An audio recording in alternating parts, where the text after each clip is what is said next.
Our parsha, Parshat Shelach, ends with one of the most famous passages. It's a passage that we say every single day, the third paragraph of the Shema.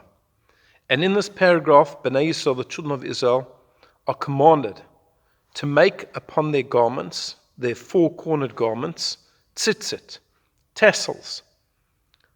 And on these tassels, on each of these corners, of these four corners, to put patil techelet, a sky blue thread. So you have the white threads and you have the blue threads. For thousands of years, this mitzvah was not kept in its totality. We had the white threads, but the blue threads, which had to be dyed with a very specific dye, the knowledge of that dye seemed to have disappeared over the ages.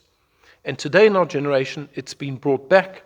There are people who say that they have now positively discovered what the source of that dye is. It comes from a type of a sea snail, and they're beginning to make techelet again. But what is the significance of this?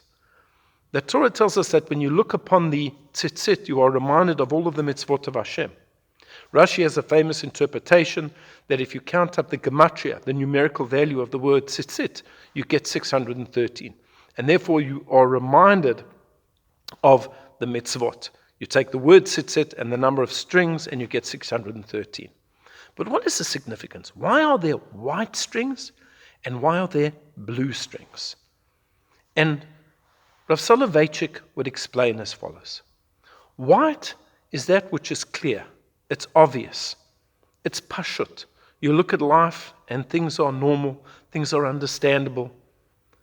Your life is going as it should be going.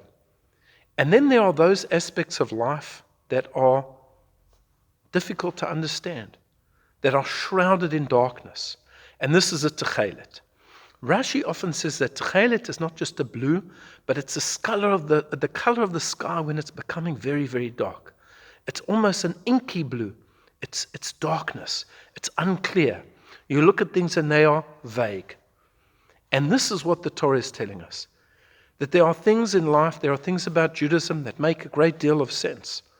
But there are things that we simply do not understand. This is the nature of Hashem. Hashem is completely beyond the ken of human beings.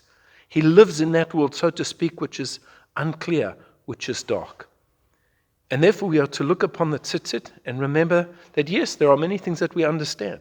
There are many things that our minds can grasp. But there is the abstract nature of Hashem. And that lives and that abides in that level of techelet, of the sky blue when the sky is becoming dark at night. And we are reminded that as human beings, as mortal human beings, we do not understand everything. I wish you a Shabbat Shalom.